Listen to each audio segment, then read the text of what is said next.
నా పేరు అప్పారావు అమ్మా. ఏం చేస్తుంటారండి? నేను వ్యాపారమే, కాంట్రాక్ట్ చేస్తుంటా. ఎలా ఉన్నాయండి నిత్యావసర వస్తువుల ధరలన్నీ? సామాన్యులు బతికే పరిస్థితుల్లో లేరు. కొద్దిగా middle class, lower middle class కష్టం, అప్పర్ మిడిల్ క్లాస్ ఓసి బాగా ఉంటుంది వాళ్ళ పరిస్థితి. అది ఎందుకండి అసలు గత ప్రభుత్వంతో పోల్చుకుంటే అసలు ఈ ప్రభుత్వం ఎలా ఉందండి? గత ప్రభుత్వం అంటే అసలు ఏమీ చేయలేదనుకో, ఈ ప్రభుత్వం అయినా కొద్దిగా ఈ పథకాల రూపాన లోయర్ క్లాస్ వాళ్ళకి కాస్త ఉపయోగపడుతుంది. దాంతో కాస్త డబ్బు కూడా మార్కెట్లో బాగానే రన్ అవుతుంది. బట్ ఏంటంటే ఏది చెప్పినా కూడా గవర్నమెంట్ ఏం చేయలేదు అని అనుకోవడం అనిపిస్తుందే తప్ప అందరూ బాగానే ఉన్నారు. అది పరిస్థితి. గతంలో ఎప్పుడూ లేని విధంగా ఈ సంక్షేమం అనేది తీసుకొచ్చారండి. ఈ సంక్షేమ పథకాలు అనేవి అన్ని అందిస్తూ ఉన్నారు. దాన్ని ఎలా అనిపిస్తుందండి? ఎలా అనిపిస్తుంది? అది కొద్దిగా కొన్ని అనవసరమైన పథకాలు కూడా ఇస్తున్నారు అనిపిస్తుంది. ఎందుకంటే అన్ని పథకాలు ఇచ్చి వాళ్ళనే పోషిస్తున్నారు తప్ప ఆ పథకాల డబ్బులతో డెవలప్మెంట్ ఇది మెడికల్ గాను, స్కూల్స్ గాను, లేకపోతే వ్యవసాయ రంగం కానీ డెవలప్ చేస్తే అందరికీ ఉపయోగపడుతుంది. ఈ పథకాలు ఏంటంటే కొంతమంది ఫ్యామిలీస్కి ఉపయోగపడుతున్నాయి. మిడిల్ క్లాస్ వాళ్ళకి, అప్పర్ మిడిల్ క్లాస్ వాళ్ళకి ఉపయోగం లేవుగా పథకాలు.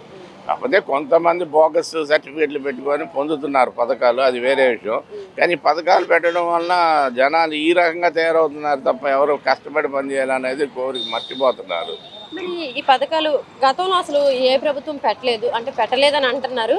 మరి చంద్రబాబు నాయుడు గారేమో ఆయనకి 40 ఏళ్ల రాజకీయ అనుభవం ఉంది, 14 ఏళ్ళు సీఎం చేశారు. అయినా సరే మరి ఆయన కూడా నెక్స్ట్ వచ్చేసరికి ఇంతకంటే ఎక్కువ పథకాలు ఇస్తామంటున్నారు. మరి పథకాలు తీసేస్తానని చెప్పట్లేదు. ఎవరు తీరమ్మా, పథకాలు తీసేస్తే ఓట్లు పోతాయి, వాళ్ళు పార్టీ రూలింగ్లోకి రాదు. కాబట్టి ఎవరు వచ్చినా కూడా ఇంకా పెంచుతామంటారే కానీ తగ్గించే ధైర్యం ఎవరు చేయరు. పథకాలు తీసేస్తే ఎవడు గెలవడు కూడా. అందుకనే కాబట్టి పథకాలు ఎవరు వచ్చినా పెంచుకుంటూ వెళ్తారు. ఆయన 2000 ఇచ్చాడు పథకం, ఈయన 3000 చేశాడు, రేపు ఆయన వస్తే 4000 ఇస్తానంటున్నాడు. దేనికి ఇలా ఎవరు సొమ్ముని ఎవరు పంచుతున్నారు? పథకాలు దేనికి ఇస్తున్నట్టు? వేలు పెంచుకుంటూ వెళ్తున్నారు. దేని పర్పస్? అసలు వాస్తవంగా ఆ పథకం అందుతుంది వాళ్ళకైనా, లేకపోతే అవసరం లేని వాళ్ళు కూడా తీసుకుంటున్నారు అన్నది అబ్జర్వేషన్ లేదు. ఆఫీసర్లో శ్రద్ధ లేదు. దాంతో ఏంటంటే ఎవరు పడితే వాళ్ళు పథకాలు పొందుతున్నారు. అది స్తోమత ఉన్న వాళ్ళు కూడా పథకాలు పొందుతున్నారు. ఒక ఇంటికి 2-3 పథకాలు కూడా వెళ్తున్నాయి. అదేమంటే రేషన్ కార్డు మార్చేస్తున్నారు. మీ పేరు కామన్గా ఉన్న పేర్లు విడదీసుకొని రేషన్ కార్డులో వాళ్ళు పథకం పొందడం, ఈలో పథకం పొందడం, అలాగా.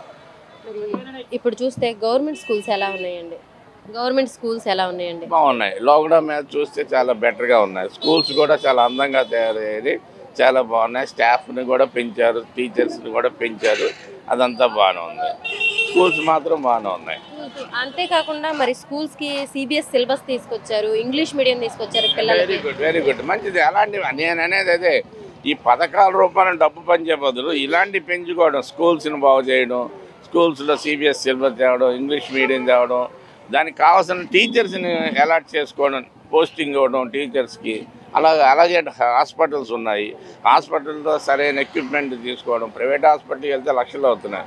ఇప్పుడు హాస్పిటల్ నిమిత్తం వాళ్ళకి వీళ్ళకి లక్షల కోట్లు పంచే బదులు బటన్ నొక్కాను ఇన్ని కోట్లు అని అంటున్నారు సీఎం గారు. అదేదో హాస్పిటల్లో ఎక్విప్మెంట్ పెట్టి పబ్లిక్ ఉపయోగపడేటట్టు ఉంటే ఫ్రీ ఆఫ్ కాస్ట్ సర్వీస్ చేస్తే బ్రహ్మాండం ఉంటుంది కదా. దానివల్ల ఉపయోగం ఉంటుంది. కానీ ఎందుకు పథకాల రూపాయలు కోట్లు పంచడం వల్ల ఉపయోగం లేదు కదా. మళ్ళీ నెక్స్ట్ ఎవరు వస్తారనుకుంటున్నారు? ఈయనే వస్తాడమ్మా. జనాలు ఏదో రకరకాలు చెప్తున్నారు కానీ జగన్ గారే వస్తారు. మళ్ళీ 100 సీట్లు పైతో ఈయనే వస్తాడు గ్యారెంటీ. జగన్ గారు వచ్చిన తర్వాత 30 ఏళ్ళు వెనక్కి వెళ్ళిపోయింది రాష్ట్రం అంటున్నారు. అది ఎంతవరకు నిజం? పొలిటికల్ విమర్శలే తప్ప వెనక్కి వెళ్ళలేదు, ముందుకు వెళ్ళలేదమ్మా. అదంతా పొలిటికల్ విమర్శ అంతే. అంతే కామన్గానే ఉంది, ఏం లేదు. ఇప్పుడు రేట్లు తగ్గిపోయినాయి, జగన్ వచ్చాడు, రియల్ ఎస్టేట్ రేట్లు తగ్గిపోయినాయి అన్నారు. ఏది ఒక్కటి 10 రూపాయలు ఉన్నది 2 రూపాయలకి ఎవడు ఇస్తాడు? ఇవ్వమనమ్మా, ఇప్పిస్తారేమో. ఇప్పుడు గజం ₹1,00,000 ఉంది లోగడ. ఇవాళ నాకు 10,000కి 20,000కి ఇస్తానన్నాడు ఎవడన్నా ఉన్నాడేమో చూడమని ఊరికినే చెప్తున్నారు అంతే తప్ప ఇది ఏంటంటే పొలిటికల్ రైవల్ అంతే, అంతకుమించి ఏం లేదు.